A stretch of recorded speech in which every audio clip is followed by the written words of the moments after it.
This is a continuation of the resurrection of people and eternal life from now on as our reality. Chapter 1, Part 2. I'm Stephen Walters. I'm a real human being, and this is my real human voice. We now proceed to the examination of the second case of the resurrection, the statement of KSA, dated January 1st, 1999. Appendix A, page 313 through 316. I'll leave a link in the description to make sure you find the video on that. It being the case that on 24/12/1998, December 24, 1998, I turned to Grabovoi Grigori Petrovich concerning the resurrection of my murdered son, V, 26 years of age. I state that Grabovoi Grigori Petrovich really has the ability to resurrect murdered people. After seeing Grigori Petrovich Grabovoi and is agreeing to resurrect my son V, born in 1967 and murdered in 1993, I started studying hard his doctoral thesis paper and a 3-volume edition of The Practice of Control, The Way of Salvation. The more I progressed, the more questions I had. At times, my lack of knowledge of where the formulas come from and my inability to comprehend the laconic phrases of the thesis drove me to despair. After each new reading, the paper seemed different. Something would change in it somehow. And suddenly on 10/1/1999, January 1st, 1999, at around 11 p.m., after yet another attempt to understand what I was failing to grasp, in annoyance, I, in my mind, asked Grigori Petrovich for help. And after a while, all the confusion and whatever I had failed to grasp left me. Perfectly clear and intelligible definitions of the cubic form of time and the laws of the world organization formed in my mind. I was filled with joy and happiness. For several days, I was tormented by the question, who is Grigori Petrovich Grabovoi? On January 13, 1999, on the old New Year's Eve, having laid the table for the relatives, I felt an irresistible urge to come to the window. Standing by the window, I admired a beautiful winter scene, glittering blue snow. It was 10:40 to 10:50 p.m., and again the question arose in my mind. Still, who is Grigori Petrovich Grabovoi? And immediately, instead of the snow, huge black digits. 14111 began pulsating before my eyes. Then addition symbols appeared in between the digits, and all this turned into a strange equation. 1 plus 4 plus 1 plus 1 plus 1 plus 9 plus 6 plus 3 equals 8. The 8 was gleaming with lilac-violet light. Then the 8 turned and lay denoting the infinity sign. I was called to the table, and the digits disappeared. Only the next day did I realize that those digits were Grigori Petrovich Grabovoi's date of birth, and their sum gave 8, the number of Jesus Christ, which by turning denoting infinity. On 14/1/99, January 14th, 1999, my daughter Kay, who lives separate and who is the twin to my murdered son V, stayed overnight. At 2 a.m., when the entire family was already sleeping and Kay had just entered her room, I heard a kick, as if a balloon burst, and a little later, rustling of the foil, which lay in the armchair in one of the rooms. Immediately, Kay came out of her room and said that literally before her very eyes, the box from the machine was flying as if someone invisible had kicked it. I said, I heard that kick, and also heard the rustling of the foil in the armchair. We went to have a look at the armchair and saw that the foil had been sort of pressed down and had an imprint of an adult human hand on it. And after this incident, somebody's presence was constantly felt within the house.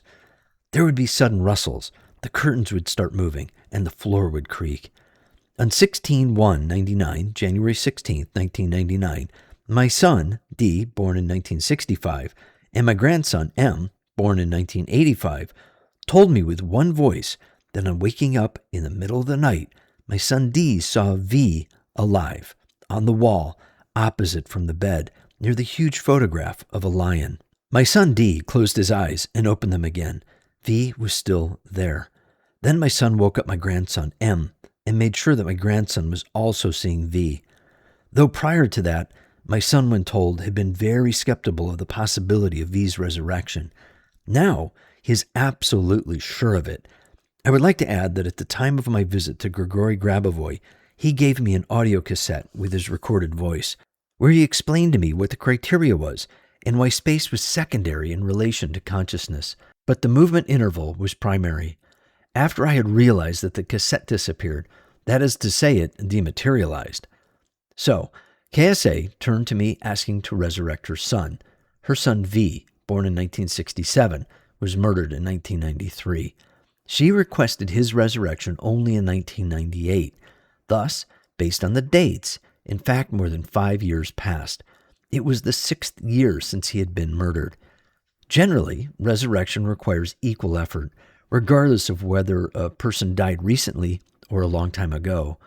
However, time difference may have the following effect. The more time has passed since the day of biological death, in this case it was a result of murder, the more likely becomes the fact that the factors that led to death, murder, soften, mitigate, or totally disappear. This circumstance simplifies the resurrection procedure and can expedite it. Therefore, in resurrection, it is often important to understand the cause of the event, for it expedites resurrection itself. Now we begin the analysis of the statement. KSA writes that she was studying my work. This is Grigori Grabovoi saying this. Application Structures of Creating Information Area, and a 3-volume edition of The Practice of Control, The Way of Salvation, containing concrete facts from my practice, including the resurrection facts. At the same time, for several days, her mind was totally occupied with, or, as she writes, even tormented by the question, who I am. Probably her focus on that thought was so deep that one day, standing by the window and admiring a winter scene, KSA received a symbolized answer to her question. It happened in the evening, on the New Year's Eve in the old style.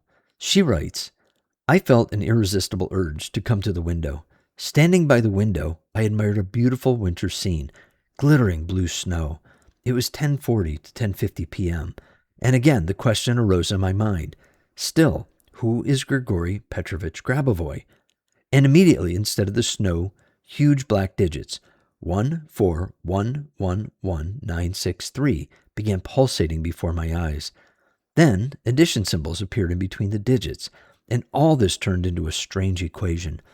1 plus 4 plus 1 plus 1 plus 1 plus 9 plus 6 plus 3 equals 8. The 8 was gleaming with lilac-violet light. Then the 8 turned and lay denoting the infinity sign. I was called to the table, and the digits disappeared. Only the next day did I realize that those digits were Grigori Petrovich Grabovoi's date of birth, and their sum gave 8, the number of Jesus Christ, which, by turning, denoted the infinity. The first comment to this fragment, the date 14/11/1963, is the date of my birth, Grigori Grabovoi's birth. And the second comment, in the text, the numbers were added according to the rule used in numerology. Numbers are being added up until a 1-digit number is obtained. In this case, we have 1 plus 4 plus 1 plus 1 plus 1 plus 9 plus 6 plus 3 equals 26. 2 plus 6 equals 8. We now continue the analysis of the statement. There is information that during the Last Supper, Jesus Christ gave his disciples an 8 sign, where the 8 is slightly tilted, being at the same time the number 8 in the infinity sign. This was the symbol of his level. He was holding it in his hands and thus passed it to the disciples. If 8 is vertical, then it is an ordinary 8, but if it is positioned horizontally, it is then the infinity sign. An ordinary 8 is a number. It's just 8 units added up together. And that is to say, it is represented by the finite number of elements. A horizontally positioned 8 is a completely different 8. It is now the infinity symbol, and it is a symbol of infinite number of elements, a symbol of infinite number of connections. Jesus had a tilted 8. That is, it had an intermediate position between two extreme, vertical and horizontal positions. The 8 tilted this way in an iconic symbol, corresponding to conversion of infinity to a finite number. It corresponds to the base, master structure that connects infinitude of phenomena with a single concrete phenomena. It means the projection of all the diversity of the world specifically on what we see feel, sense now. This sign symbolizes the principle of connection between the spiritual and material. It virtually means the act of creation. Until recently, this knowledge has been concealed. I'm now revealing the features of this sign for the first time. As for KSA, she's seized by a passionate desire to get to the core of what was taking place, to understand it on her own. She, for some time, had been in a constant state of particular strain, and as a result, the knowledge she writes about came to her as a revelation. Seek, and you shall find. Only, of course, if one seeks wholeheartedly. We now continue reading the statement. On 14/1/1999, my daughter Kay, who lives separate and who is the twin to my murdered son V, stayed overnight. At 2 a.m., when the entire family was already sleeping and Kay had just entered her room, I heard a kick, as if a balloon burst, and a little later, rustling of the foil, which lay in the armchair in one of the rooms. Immediately, Kay came out of her room and said that literally before her very eyes, the box from the machine was flying as if someone invisible had kicked it. I said I'd heard that kick, and I also heard the rustling of the foil in the armchair. We went to have a look at the armchair and saw that the foil had been sort of pressed down and had an imprint of an adult human hand on it. And after this incident, somebody's presence was constantly felt within the house. There would be sudden rustles, the curtains would start moving, and the floor would creak. Here, we just make an important point. When a resurrected one approaches a living relative, the latter may experience a reaction of the hypophysis. A relative with a certain degree of reaction can see the resurrected one, but perceives what is taking place in a state of expanded consciousness. This happens when the living is not quite ready for the direct meeting with the resurrected one, and for that reason, for him, the meeting occurs in a somewhat sparing mode. When experiencing a different degree of reaction of the hypophysis, a relative may not see the resurrected one at all, though other people may see him as well as register his presence by means of devices. In this case, due to the reaction of the hypophysis, these relatives were not able to perceive him. There is another point of interest in the text. V and K were twins, and a twin, in terms of information, is an informational reflection, and thus is the most propitious channel for the first level of resurrection. Resurrection is a multi-level system. We are going to discuss it now, but first, I will make the following point. There is a principle of resurrection, which is, the more people wish for resurrection, the easier the access to the person being resurrected is. This proposition is called the principle of signal parallelization. This implies that in order for resurrection to occur, it is necessary that as many people as possible wish for it, preferably close relatives, for then it is easier to access the world of the living, and the access through the twin is particularly propitious. That is why K provided the most favorable channel for the first level of resurrection. And now we will talk about the levels of resurrection. Levels of resurrection. The first level is the mere fact of resurrection. The second level is the level of harmonization with two kinds of reality. One of them is the reality of the gone. The other is the reality of the living. This harmonization is that for some time the resurrected one has to be present at these two levels of reality simultaneously. Besides, there is also, of course, something intermediate in between, which exists during the entire period, while the transition from one level to the other takes place. The time during registration, when, for example, the tissue analysis is performed, can be considered to a greater extent as leaving the level of the gone ones. The third level. At the third level, the connection with the gone ones is such that a resurrected one is no longer part of the structure of the gone. He now belongs to the structure of the living. The process of stabilization of his physical body is underway, but he still has a so-called balanced body. This is the body which the material body shifts, flows, into whenever necessary. When this happens, the shift of the material body into the balanced body occurs on account of the flow of the matter into the latter, in just about the same way the liquid in communicating vessels flows from one vessel into the other. That is how this mechanism works. Imagine that a resurrected one encountered one of the living, one of those who is not yet ready for the meeting. The soul of the resurrected one absorbs this information, And then the resurrected one, in order not to traumatize the person, forms the reaction of the person's hypothesis in such a way that the person begins to perceive the occurring events in a state of expanding consciousness. In the meantime, the balance body is shifting, flowing, the matter to a different place of space-time.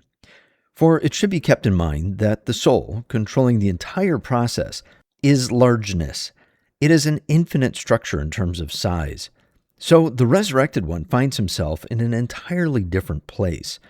The presence of this ability helps to harmonize an adaptation process of the resurrected to the living. The phenomena described resembles teleportation. However, it is not teleportation. The difference between them is as follows. For a living, the one who did not experience death, in order to teleport knowing, exact teleportation location coordinates is required. It is necessary to possess highly developed control structures, that is, a highly evolved soul level. But it is easier to do in case when a returning one begins shifting, flowing the matter to a different location of space-time, as a place has already been ready for him. There is another distinction. This distinction is captured by the camera in these two cases. From the footage, it is seen that at teleportation, parts of the body appear as discrete movements, while when shifting, flowing the matter into the balance body, which is in a different location of space-time, all the movements are very smooth, as if the matter really flows out of one place and appears in another, in the place of registration. The fourth level. At the fourth level, the balance body is virtually no longer needed, because by now the contacts have been established with many people, whom the resurrected one used to know before. By now, he has the official documents. The fifth level. At the fifth level, the resurrected one functions just as any ordinary person does. Now he is virtually no different from the living.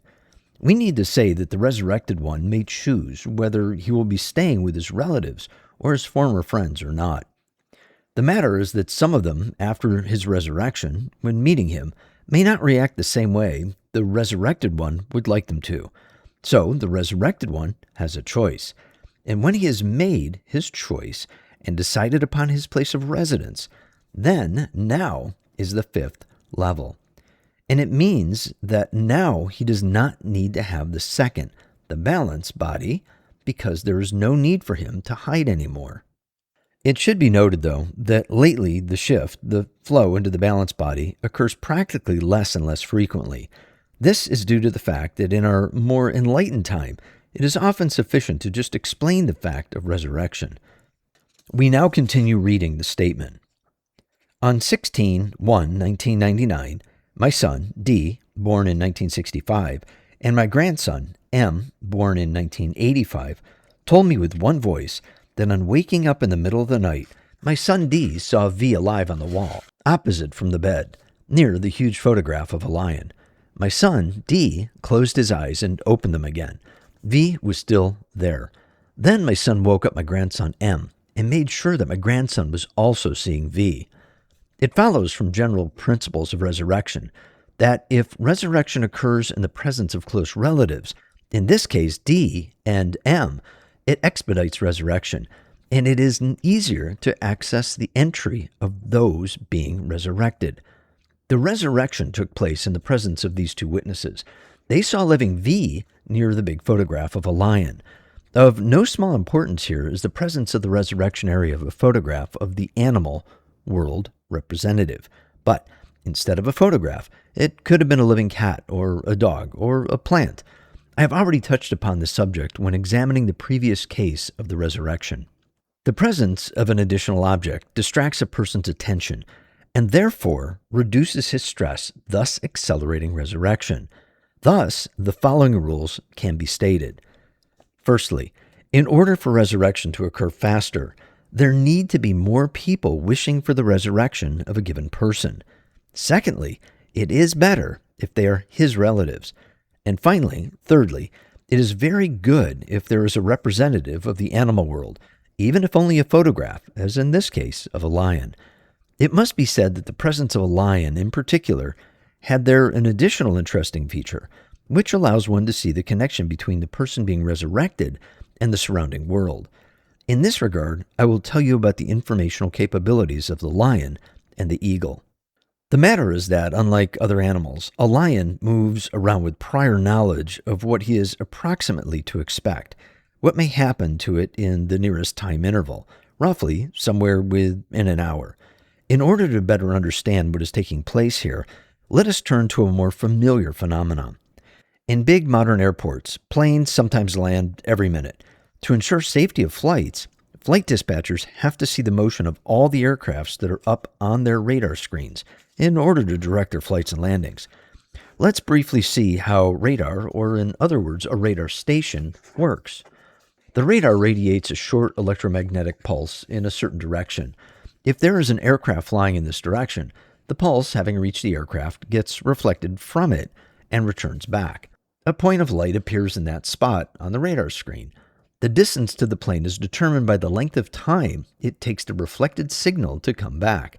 The next instant, a pulse is sent in a slightly different direction. Then the direction changes a little again. All this happens exceedingly fast, and as a result, the air area is monitored. The next instant, a pulse is sent in a slightly different direction. Then the direction changes a little again. All this happens exceedingly fast, and as a result, the air area is monitored. Thus, the radar screen has a complete picture of aircraft's position for the given moment. Such monitoring of air area in terms of professionals is called scanning. So, the lion has the ability to scan space of future events for the period of up to an hour. Besides, he sees the events of the future just like he sees the present events.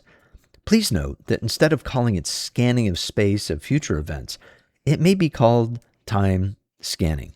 Such an expression may be used as well. From time to time, a lion shoots out an impulse of consciousness from its chest, and upon receiving the reflected signal, obtains preliminary knowledge of the future events. This impulse is formed in the region of a lion's stomach. It is then reflected from the stomach walls, passes through the brain, and is shot out somewhat from the level of the stomach. This is the first signal. And the second signal, made immediately after the first one, is shot out from the brain. They almost instantly blend, and the resulting impulse is used for scanning time. During the impulse information, a lion's stomach slightly contracts, becomes somewhat like a rugby ball, and the impulse comes from one of its tops. In the context of the topic discussed, it makes sense to say a few words about the ostrich.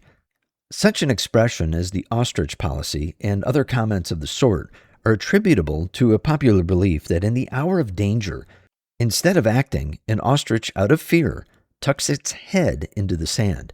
In reality, the situation is different. An ostrich is able to scan time up to 1 minute ahead, and if it sees a real threat, it runs away. It was confirmed by the ball tossing experiments of American scientists. Even when there is a potential danger, but not yet imminent at the time, and an ostrich knows nothing bad is going to happen to it, it tucks its head into the sand. If the threat becomes real, it nonetheless runs away. I now turn back to the lion. The lion scans time approximately an hour ahead. If instead of an hour it looked into the future, let's say an hour and 20 minutes ahead, then because of lack of mobility, it would start getting out of shape. But a lion can't allow this to happen. We must say that in one respect, the lion's scanning of the future events differs essentially from scanning the air area by the radar. An impulse sent by the radar is a segment of an electromagnetic wave. It moves through space with the speed of light, whereas an impulse of consciousness sent by a lion does not travel anywhere. It does not propagate anywhere. There's no movement. The impulse occurs at once, instantaneously at the spot, point, where a lion is planning to go. The impulse appears at the spot, point, as well as is reflected from the spot, point, having first scanned all the surrounding area. However, for a reflected signal, as distinct from a direct signal, there's wave propagation. A reflected wave propagates at a very high speed, higher than the speed of light, and returns to the original source. Let us go back to the direct signal. In order to help understand what is taking place here, in a simplified way, this process can be seen as follows. When a lion needs, for example, to pass through a certain territory, it has a thought associated with it. Let's picture it as a cylindrical column. In actual fact, we are speaking of the shape of information. When the lion has that thought in the shape of a cylindrical column, instantaneously, a slightly modified cylinder, say a cone-shaped one, appears at the spot, point, where the lion would like to be.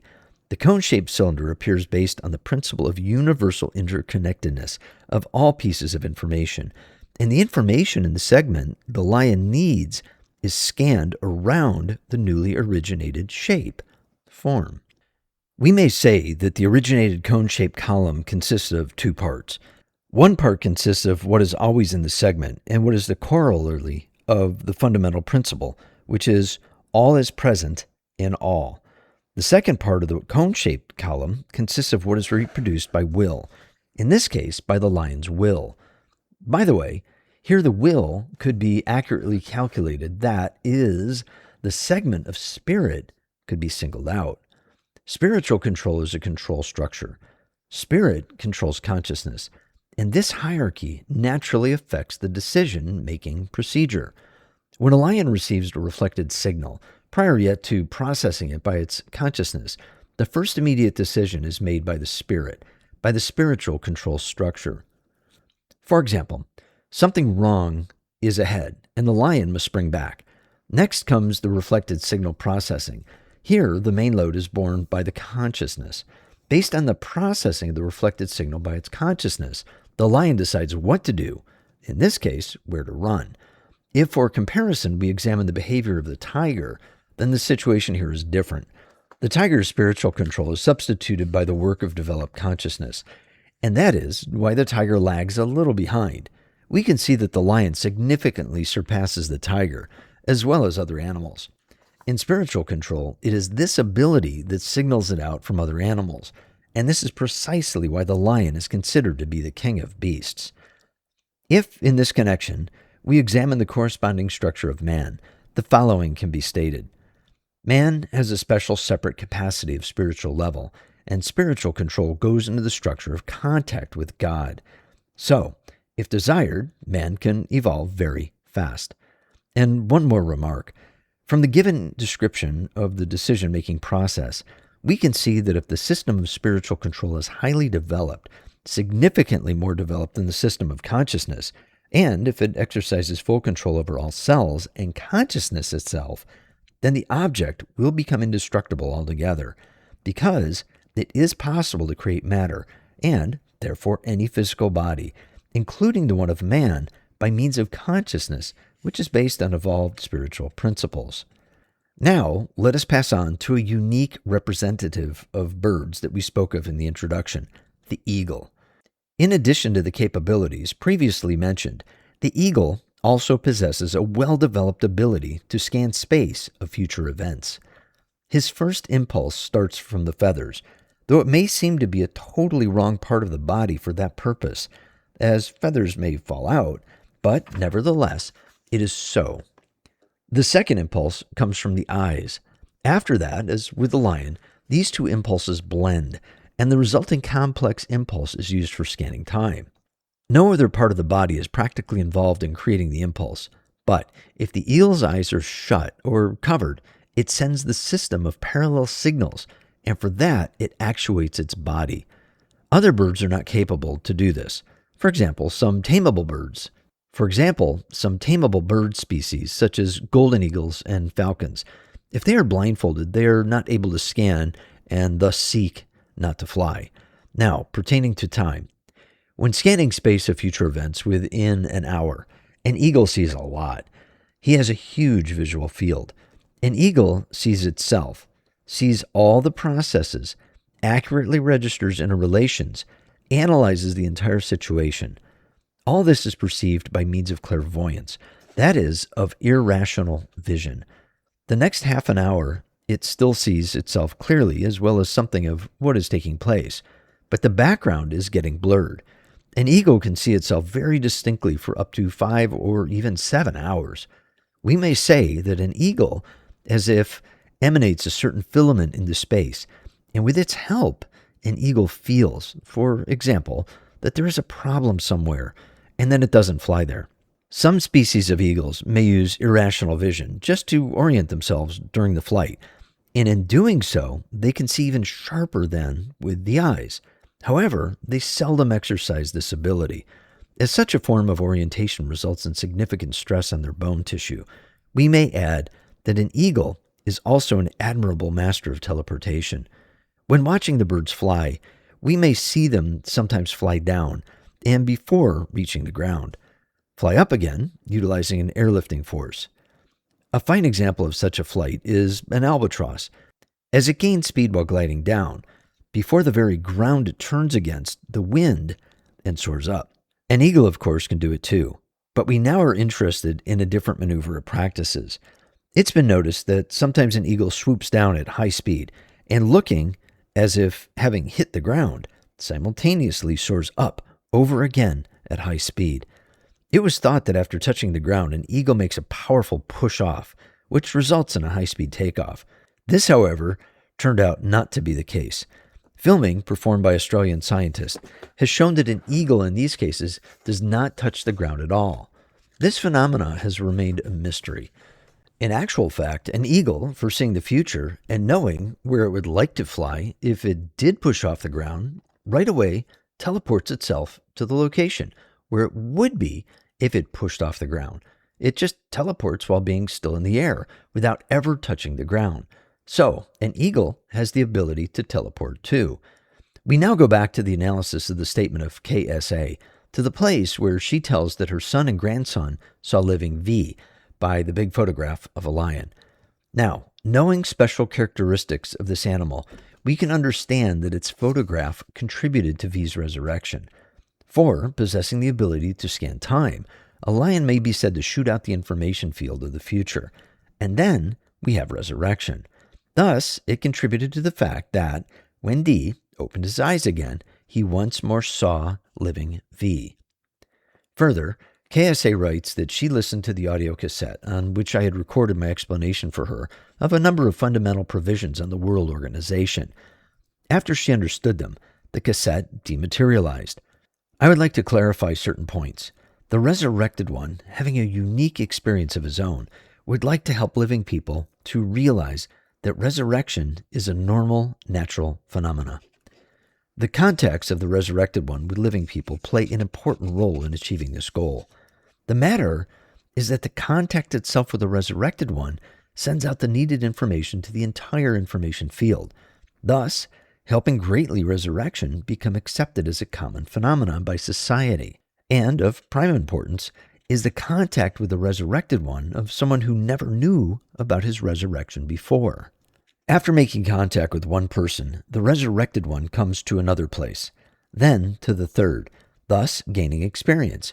Because he performs a mission, he must equip people with the knowledge. Besides, certain statistics of responses to the resurrected one appears. This is very useful knowledge for future resurrections. V's objective was to create the system of knowledge within his family. That is why when his mother, having listened to the cassette, understood the provisions stated there, particularly, for example, the one which says that space is secondary in relation to consciousness, the cassette dematerialized. This is the end of the analysis of the statement dated January 26, 1999. Now I, Grigori Grabovoi, proceed to examine the next statement dated April 26, 1999. KSA's statement dated 4/26/1999, April 26, 1999, Appendix A, page 317, 319. I turn to Grigori Petrovich Grabovoi concerning the resurrection of my murdered son. I state that Grabovoi Grigori Petrovich is really capable of resurrecting murdered people. On 24/12/98, December 24, 1998, I turned to Grigori Petrovich Grabovoi with request to resurrect my murdered son, V, born in 1967. On January 16, 1999, my son D, born in 1965, and my grandson M, born in 1985, told me with one voice that on waking up in the middle of the night, my son D saw V alive near the photograph of the lion. D closed his eyes and opened them again. V was still there. Then my son woke up my grandson M and made sure that my grandson was also seeing V. My daughter K told that somewhere early in April 1999, V visited her and said that we were to expect big changes for the better. And with me alive, V spoke through the intercom. Moreover, K felt him touch her. He asked her to dial a certain phone number and ask for someone. She remembers that she picked up the phone, sat up in bed, started dialing the number, but nobody was answering the phone. V said this was not urgent, said goodbye, and left. On April 11, 1999, at Easter, at around 6 p.m., my granddaughter M, who is my son's daughter, born in 1990, called me and said that V, alive, had visited her mother, GM, born in 1970. After this fact of V's meeting with his former wife, GM, the latter, together with her friend and her daughter M, went to the cemetery, to the place where V's grave used to be, but they failed to find either V's actual physical grave or any records pertaining to it in the registration book. The first part of the statement contains certain facts described earlier in the previous statement. Let's read further. My daughter Kay told that somewhere in early April 1999, V visited her and said that we were to expect big changes for the better. This is a very important sentence. It reflects the general provision that resurrection is always a sign of future changes for the better. This is a principle. If resurrection has occurred, then the events will start to develop more harmoniously. Moreover, Kay felt him touch her. He asked her, Kay, to dial a certain phone number and ask for someone. Here, in V's actions, we see the manifestation of another principle. After the first contact with any of the living, it can even be a resurrected one, but the one who is already past the fifth level of resurrection, the next contact is to be made by the resurrected one indirectly, through someone. For example, through his relative, or his friend, or an acquaintance, or a UNESCO representative who calls somebody on his behalf. In this case, V wanted to do it through K. She remembers that she picked up the phone, sat up in bed, started dialing the number, but nobody was answering the phone. V said this was not urgent, and said goodbye and left. After being resurrected, a resurrected one has to be officially registered. There is a structure within which the whole system for registering the resurrected one has been established. Special institutions are at work with reception rooms, telephones where a resurrected one may come and be registered. Specificity in these institutions is that they have the property of, so to say, a dial space.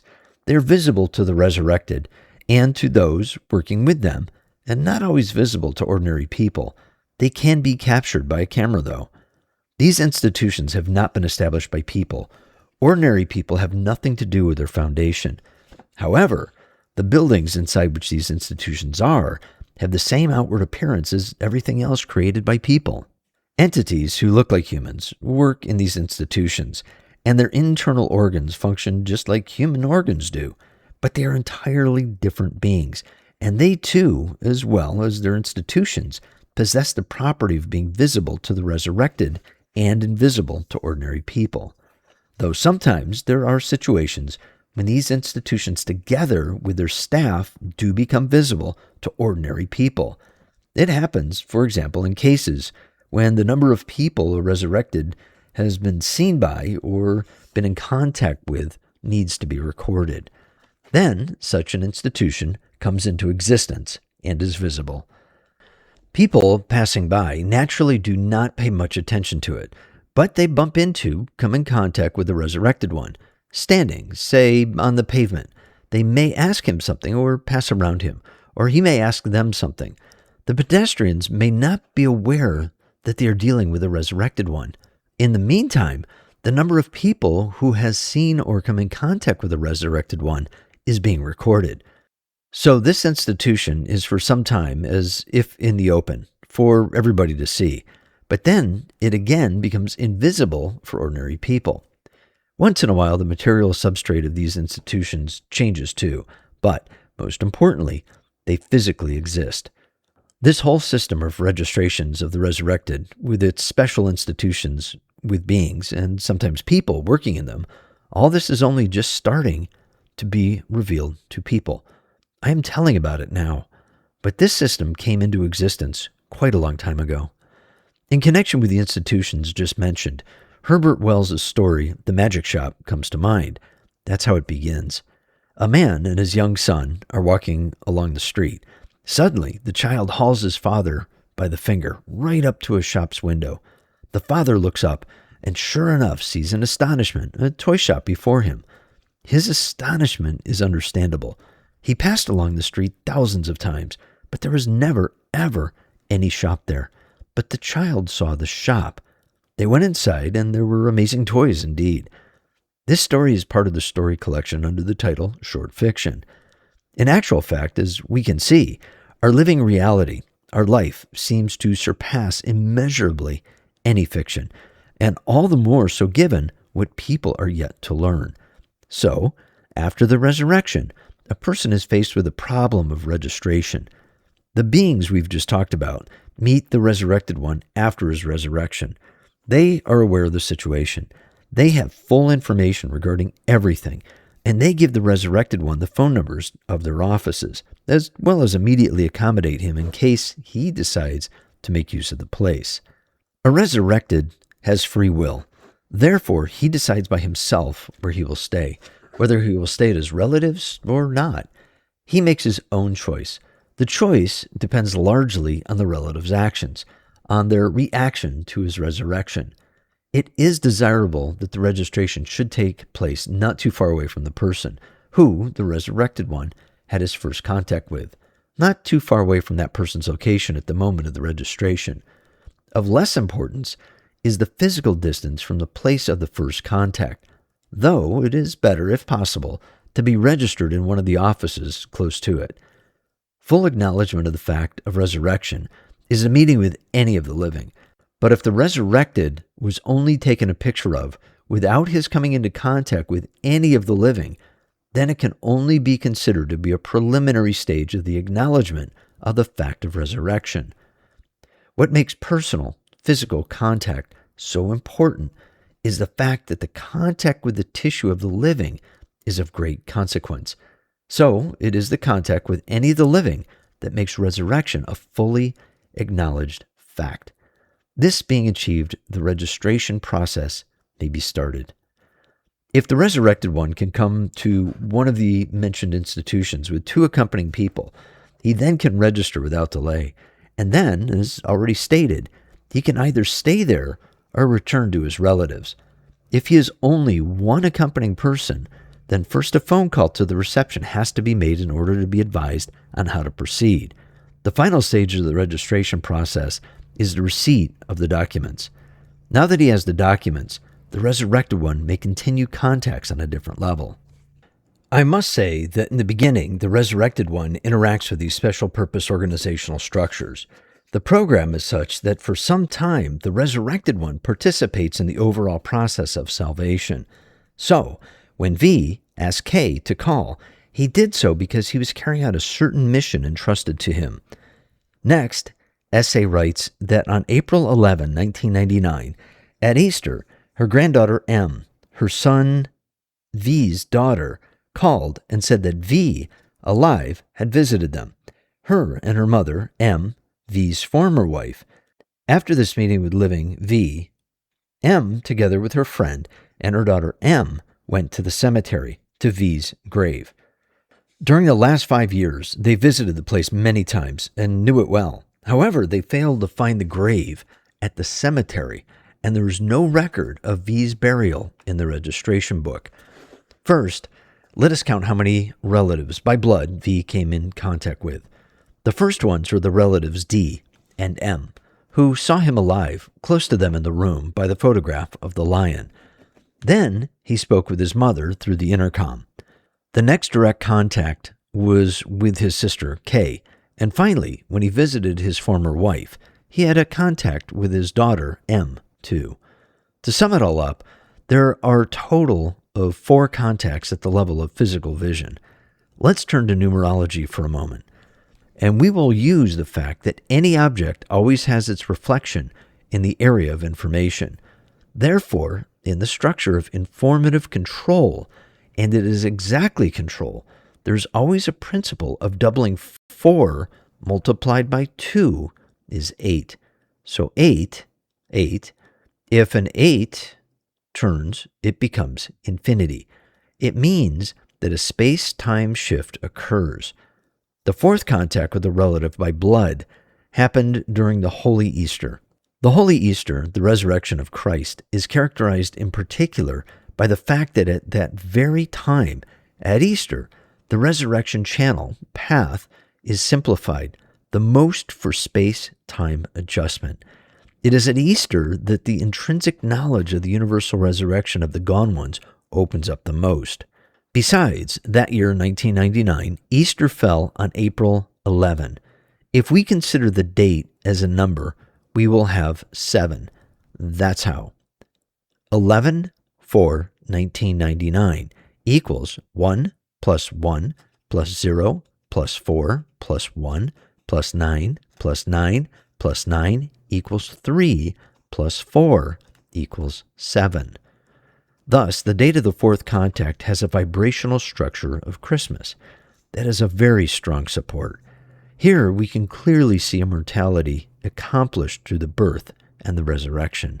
We see that in terms of the laws of the World Organization numerology confirms seriousness of the events that took place.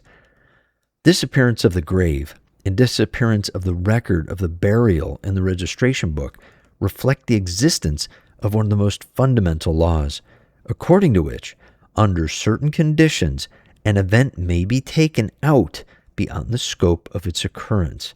That is, an event can be broken up by entering the past, and then it does not exist in the present. In this case, it was possible to shift space-time into the area where V lived, peacefully, in security. And it is precisely for that reason that later at the cemetery there was no grave, and no record of his burial in the registration book, which is natural since the space-time shift occurred into the area where the person was still alive, where he did not die. Though we must say that whether the grave is present or absent to a large extent depends on what the resurrected one wishes, on whether he would like the visible information about those events to remain or not. In fact, in my practice, there are already a great many cases when all the information about the death would completely disappear, and to the extent that later none of the friends and family of the resurrected one could even remember the fact of the death. So V turned out not to have experienced death, and thereby he had to go through one more registration process. The first registration on the physical level stated that he had been resurrected, and the second registration confirmed that he did not die. A very important point should be made here. After the happy outcome of all these events, it became clear that V remembered his resurrection well, remembered to have gone through the registration process as a resurrected, remembered everything that was taking place before the registration of the event related to the disappearance of his grave, and the record in the registration book. And concurrently, he remembered all the events that were later related to the disappearance of his grave, that is, to the registration of the fact that he did not die, remembered all those events, stated by a large number of witnesses. Therefore, it turned out that V simultaneously knew perfectly well that he had gone through the resurrection, the structure of the resurrection, as well as that he had experienced non-occurrence, the structure of non-occurrence of the fact of death. Here we see an example of practical realization of the principle, which resolves an old problem of reincarnational memory. From the perspective of certain reincarnation theories, the memory of previous existences disappears so that a new experience may be gained. However, this particular fact, with this resurrected one, has shown that today this is not the case any longer. Today, an old stereotype gives way to a new one. Today, the memory allows to hold concurrently the fact of one's life as well as the fact of non-dying. That is, virtually the same fact of parallel life, which was possible due to the space-time shift. And this is a fundamentally new knowledge, which states that the knowledge of any number of lives may be available all at the same time. And this means that now there is no need to die anymore. That is, one may live eternally. And moreover, it is possible to consciously make a better choice of life. At the same time, under any circumstances, the principle of non-occurrence of killing must always stay unavoidable. And, as is seen from the facts presented, any destruction is pointless, as everything can be restored to its original state. In conclusion, it may be said that later on, all went well for the main character of this story. He married happily, found a good job, and generally his life continued as someone's who had never died. Part 3. We now pass on to the examination of the next case. The statement of Lyubov Serafimovna Kazakova, dated 1/6/1999, June 1st, 1999, Appendix A, page 320 to 322. Due to the fact that on 6/5/1999, May 6, 1999, I turned to Grabovoi Grigori Petrovich concerning the resurrection of my mother, Chigirinetseva Nina Vasilievna. I state that Grabovoi Grigori Petrovich has really resurrected my mother, Chigirinetseva Nina Vasilievna. I, Kazakova Lyubov Serafimovna, turned to Grabovoi Grigori Petrovich concerning the resurrection of my mother, Chigirinetseva Nina Vasilievna, born on December 23, 1923, and deceased on April 18, 1999, in Moscow. I went to the cemetery. On approaching the grave, I was greatly surprised to see the plastic vase that had been dug 7 to 10 centimeters deep into the ground by my son, lying away from the grave, and the flowers lying on the other side of the grave. I had the impression that the vase had been pushed out from the inside. Then I sat down by the grave and began to listen to Grigori Petrovich's lecture on my mother's resurrection. After a while, the ground on the grave shook, started moving. I felt ill, at ease, and moved to the side, to another grave, and resumed listening to the lecture. I listened to the lecture 3 times, and I saw the earth, or its large area. From the outside, it was a dark forest of brown fir trees. After that, I left right away. Upon arriving to the grave for the second time, I immediately felt that the grave was empty, and there was no body in there. Then I asked Mother to give me a sign if she thought I had been doing everything right. Suddenly, I looked at the wall. There is a spoon and a fork, each 82 centimeters long, hanging aligned on the wall. I saw that the fork moved 61 centimeters down and 15 centimeters to the side, towards the spoon. Nobody entered the room during the day and could not change the fork's position. But 2 to 2.5 hours prior to that, I had been looking at the fork and the spoon thinking of moving and hanging them in the kitchen. I was convinced that this was the sign from my mother. After my request to Grigori Petrovich Grabovoi, 6/5/99, on the night of 7/5/99, May 7th, 1999, I was in contact with Mother. She was displeased with me. During the contact, there was physical hindrance, and it was eliminated by the touch of Mother's physical hand to my cheek.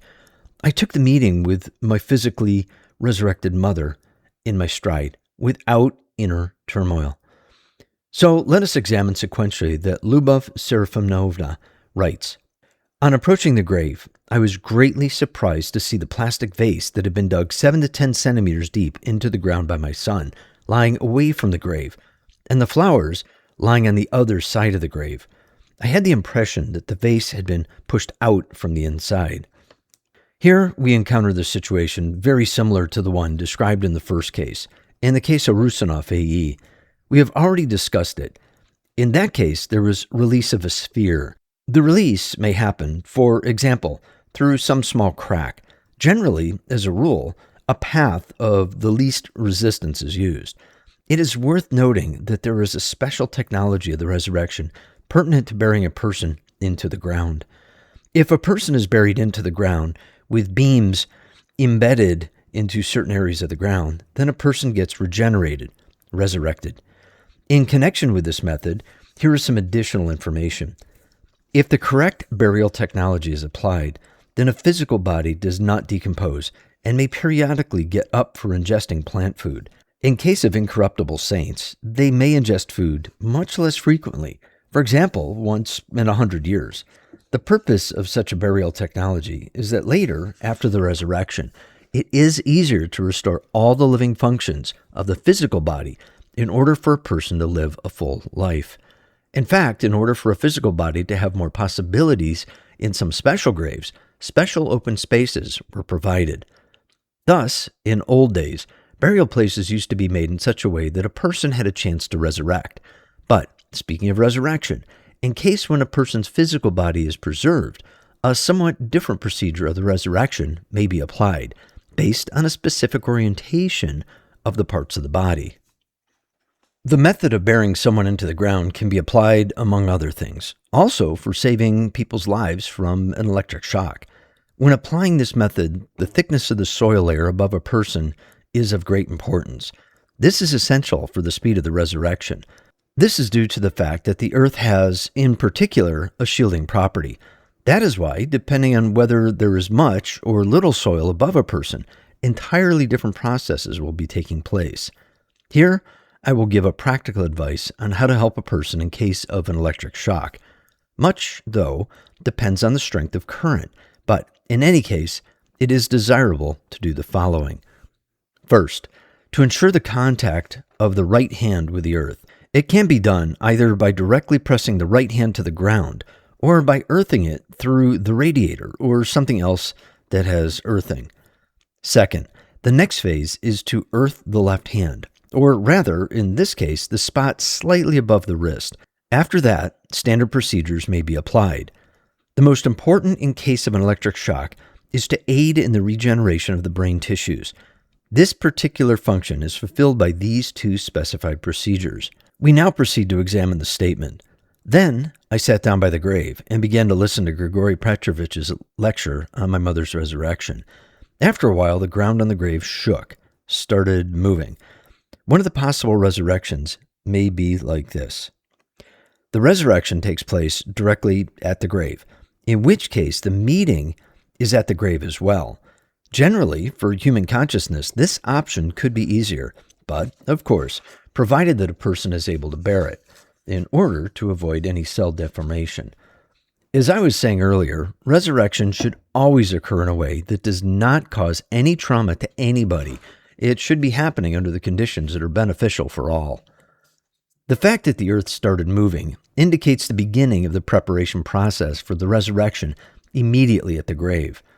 There are cases when people come to visit the grave and after the resurrection take the resurrected ones with them. But in this case, Lyubov Serafimovna wasn't psychologically prepared for such an option. As it emerged later, she was anticipating the resurrection to take place at home.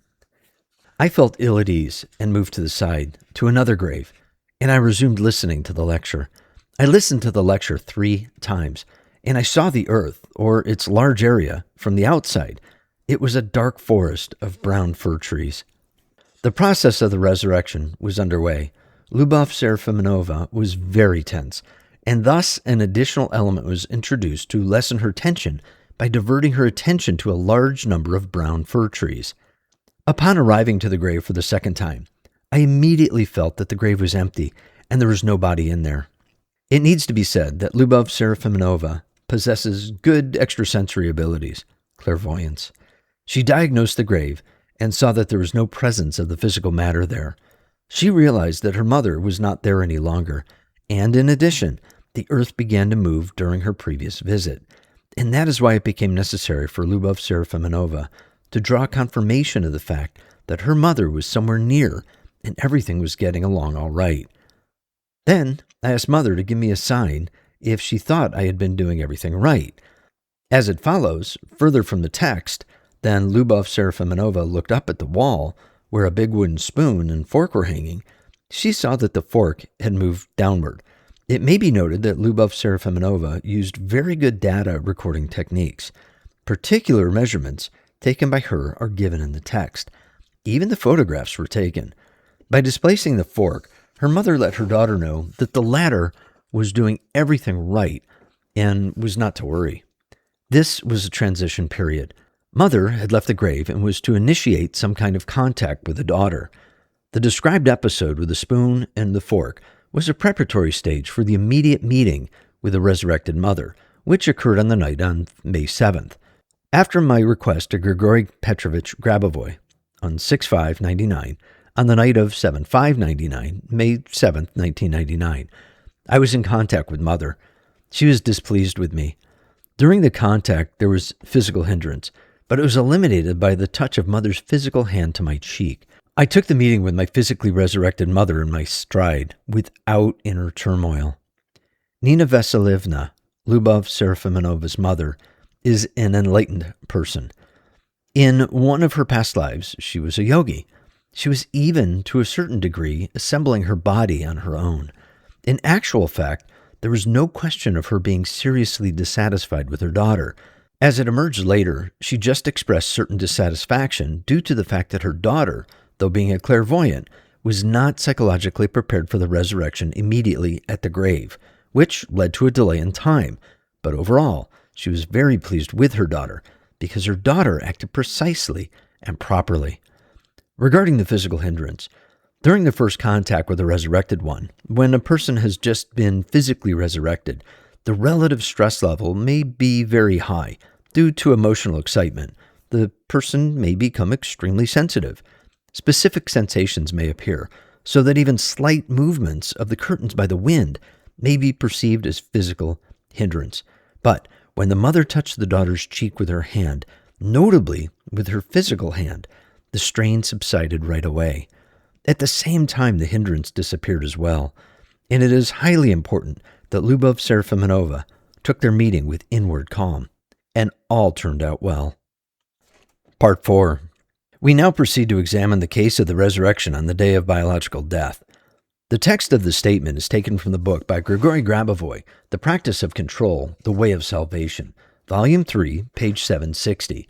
The statement of Bogomolov Lev Davidovich, dated 28/1/1998, January 28, 1998, Appendix A, page 323, 324.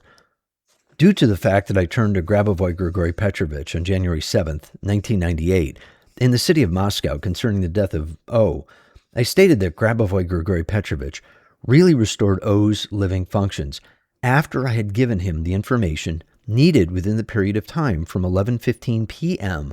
on January 7, 1998 to 4:15 p.m. on January 8, 1998. Her husband E's statement, based on the doctor's report from January 7, 1998, is the proof of O's death. The confirmation of the fact of O's vital activity restoration after Grabovoi Grigori Petrovich's remote session, which lasted for 17 hours, is the fact that I personally spoke to O at 4:15 p.m. on January 8, 1998, as well as the husband E's statement. No other methods for O's restoration except for the intensive remote extrasensory influence by Grabovoi Grigori Petrovich were applied. In this case, the resurrection occurred 17 hours after the doctors had certified biological death. When the resurrection takes place within 24 hours from the moment of biological death, the resurrected, as a rule, practically do not feel the difference between a sick condition and a condition of biological death. It proves that consciousness has the function of the body restoration no matter the degree of destruction and retains the vital activity data of the physical body for a long period of time.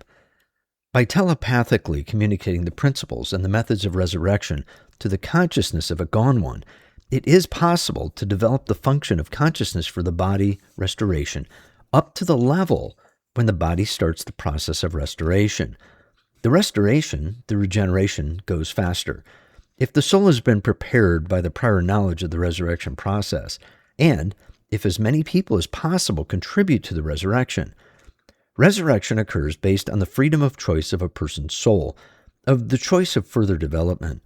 The knowledge about the principles and the methods of resurrection may be disseminated everywhere so that everybody can get the knowledge of resurrection as the only way of development. Life will have developed towards its eternity. The living will turn steps towards the path of immortality. The gone ones shall resurrect. The Creator's law of eternal life will materialize. The examination of these specific cases of resurrection allows us to make the following conclusions.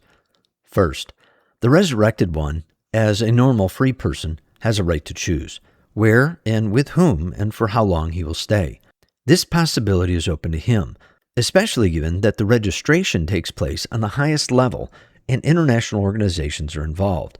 And only after that, the registration takes place in the country.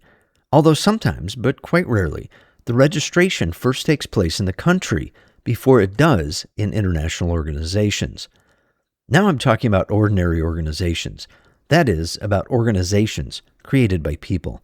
But the very first registration, of which I talked when analyzing the second case, the resurrected one goes through in these special structures that I spoke of. So basically, the resurrected one goes through two different registrations. The first registration is in these special structures, and the second one is in our ordinary offices. The resurrected have equal rights with all other people. Their only difference being that they have gone through resurrection, the structure of resurrection. Second, of great importance for expediting resurrection is the contact with the special structures involved in the resurrection process with the aforementioned beings, with their specific representatives, etc. For that purpose, it is desirable to have any means of communication at disposal. For example, a telephone to make a call and obtain information. It is possible to do without a telephone if one has advanced telepathic abilities. In this case, the resurrected one, by focusing mentally, may send a telepathic request as well as receive a telepathic response. Resurrection may occur even faster when one fully understands that resurrection may happen directly. That is, without any intermediaries performing the function of harmonization of the structures of a resurrected with the structures of the living. At present, it happens quite often when the resurrected one appears directly before the living one, and when the living one has a prior knowledge of that. It expedites resurrection too, and the resurrected one then doesn't go through any particular stages involving the aforementioned representatives, who harmonize the resurrected with the living. Thus, one should know that resurrection may happen under vastly different conditions, and in order for resurrection to occur, for example, it is not necessary to create transition structures. Third, resurrection has a positive effect. This is the fundamental principle. Resurrection is always very good for everybody because it reflects the fact that destruction is impossible. This information in itself is immensely beneficial. Resurrection always changes the situation for the better. I have many concrete facts which indicate that resurrection is an event beneficial for all. For example, when after the resurrection, the resurrected one would come into contact with his relatives, the relatives' illnesses would disappear. For example, malignant tumors would disappear, or the problems, unresolved issues would be resolved. There would be many positive changes in their life. Their life generally would move to a qualitatively new level, the level when all goes as it should. Thus, resurrection is highly beneficial for the living, for by the very fact of its realization, it affirms the status of a completely different life, and people, by accepting this status, begin to live at a completely different level, incommensurably more beneficial than the one that existed before the fact of resurrection.